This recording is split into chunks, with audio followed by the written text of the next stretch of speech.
Bonjour Victor, ça me fait plaisir de te proposer encore une vidéo.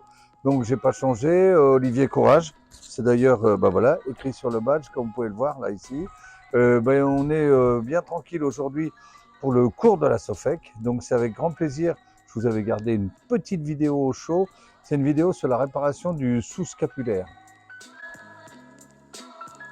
C'est une technique que je fais depuis longtemps.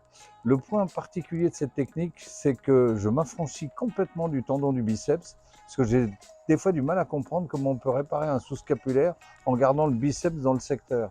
Et donc je commence par une ténodèse sous la coulisse bicipitale, comme vous connaissez, et puis après je fais ces réparations simples. Je laisse le scope en arrière et je fais tout par une seule voie d'abord. Donc fidèle à ma stratégie, c'est une technique super simple et je vous laisse regarder la vidéo.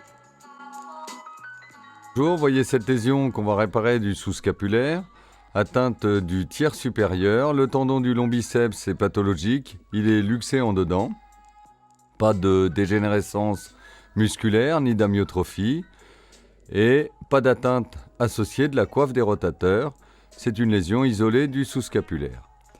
Le montage va être un double rang associant un Swivelock avec un fiber tape et une rangée médiale qui est réalisée avec un corkscrew biocomposite. Donc le Swivelock latéral est positionné en premier, qui permet de réduire et de tendre le tendon du sous-scapulaire. Vous voyez ici. Et on va associer, pour éviter l'effet de balayage de ce haubans latéral, on associe une première rangée médiale. Et donc ainsi on a vraiment un effet double rang avec reproduction du footprint.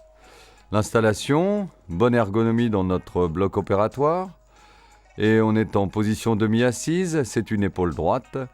Le scope ici est placé de manière habituelle postérieure. Voici notre lésion. Donc vous voyez, c'est un bon tiers supérieur et on voit le trochiter qui est déshabité. En avant du tendon, on voit la bourse qu'il faudra bien nettoyer et on améliore encore la vision, comme vous pouvez le voir ici, en mettant un peu plus de flexion. On débute, puisque le biceps est pathologique, par la ténodèse.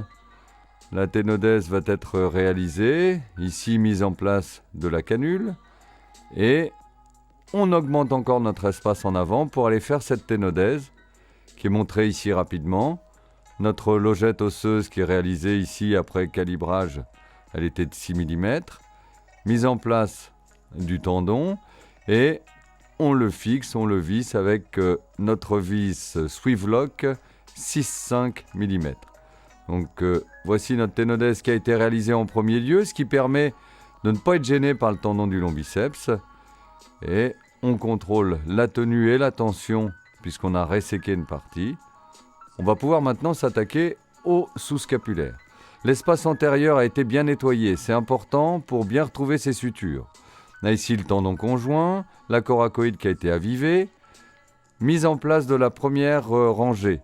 Donc le bras a été positionné en rotation externe. Et vous voyez ici le corkscrew biocomposite qui a été mis comme rangée médiale. On a enlevé une des deux sutures et on va faire notre premier passage. Donc on utilise le banana lasso qui est utilisé par une voie antérieure et il est quasiment utilisé sagittalement. On va chercher comme à notre habitude le câble relais, voici le fiber tape et dans notre câble relais on va passer en même temps, donc un seul passage pour deux sutures, le fiber tape et notre suture. Vous voyez le passage unique. Pour éviter le blocage du fiber tape dans le banana lasso, eh bien, on recommande ici d'enlever complètement et de n'utiliser que le câble. Vous voyez ici sur la vue intra-articulaire le passage des deux sutures en même temps qui sont laissées dans l'espace antérieur. Deuxième passage, le rang ici, on a commencé par le point inférieur. Le sous-scapulaire est réduit latéralement, il y a une tension, une traction pour prendre le tendon en zone saine. Et on voit ici de la même façon le passage des deux sutures. Donc le fiber tape va nous réaliser un point en U. On va donc chercher en premier lieu le fiber tape. Alors il y a même une pince prévue pour cela, pour éviter d'abîmer le fiber tape.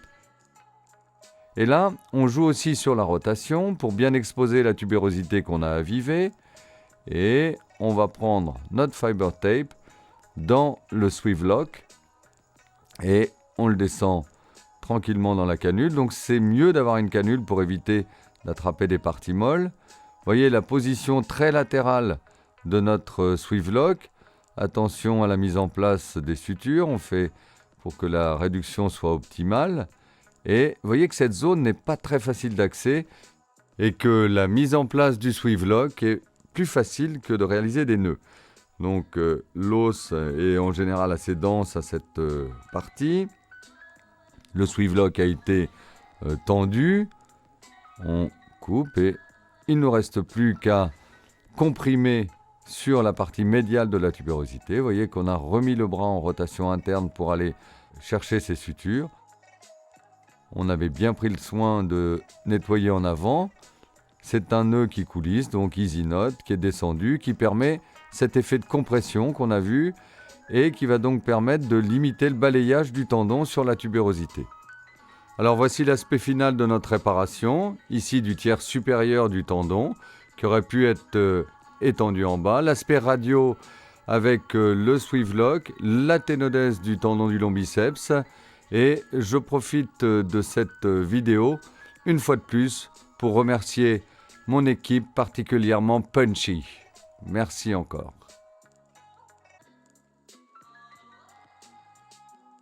L'impression que j'ai, c'est que le sous-scapulaire, c'est pas un tendon de la coiffe comme les autres. C'est pour moi un tendon, c'est traumatique la plupart du temps. Donc il n'y a pas l'usure comme on l'a avec les tendons du supra, de l'infraépineux. C'est traumatique, donc c'est un tissu de bonne qualité et qui, je trouve, cicatrise très bien. Parfois trop bien. Les patients, ils se sentent très bien très vite et il faut un peu les calmer pour quand même laisser le temps de cicatrisation. Et on parlait dans le cours des tendons isolés. Alors rupture complète du sous-scapulaire isolé, c'est vrai que c'est rarissime, mais les atteintes de la partie supérieure du sous-scapulaire avec le biceps en jeu, ça je trouve qu'on en voit beaucoup. Et il ne faut pas dissocier les deux traitements. Il faut traiter le tendon du biceps et le tendon du sous-scapulaire. Mais les résultats, moi je trouve, sont assez spectaculaires. Alors le point clé, mais je crois que c'est connu maintenant bien, c'est le coma sign. Je pense qu'effectivement, il faut laisser le coma sign en place. Il ne faut pas se dire, tiens, je vais le couper, j'y verrai mieux. Pas du tout. Parce qu'après, la réparation associée, comme souvent, du supraépineux va être délicate. Ça va faire une espèce de drapeau comme ça qui va venir devant la caméra. Ça va être difficile. Et donc, c'est de bien disséquer. Et toutes les règles de dire, je fais ma bursectomie en avant, pour bien voir les fils, vous verrez sur la vidéo, pour bien voir les fils, j'ai ma récupération, toutes les règles qu'on s'impose pour bien visualiser, c'est important. Une petite astuce aussi, c'est peut-être quand on met l'implant en avant, parfois on n'y voit pas très bien et donc j'utilise des implants où il n'y a pas de pré-tunnel à faire, des self-punchers qui me permettent d'avoir moins de difficultés à retrouver le trou. Et sur la vidéo présentée, c'est du double rang. Donc je pense qu'on peut faire du simple rang plus facilement, mais sur la vidéo, j'ai voulu montrer en modifiant les positions de rotation de l'humérus, il faut être dynamique, mais on peut vraiment faire un double rang avec une technique assez simple. Et puis, dernier point, c'est que j'utilise le passe-fil habituel, le banana lasso, et on n'est pas habitué à l'utiliser comme ça parce qu'il a une courbure normalement, et il faut l'utiliser face au scope comme ça. Donc ça, vous verrez. Mais finalement, c'est assez facile et on peut réduire le tendon du sous-scapulaire avec une pince et passer les fils. Donc on se bagarre pas avec un sous-scapulaire qui part en dedans pour essayer de le transfiler. Des choses qu'il faut pas faire.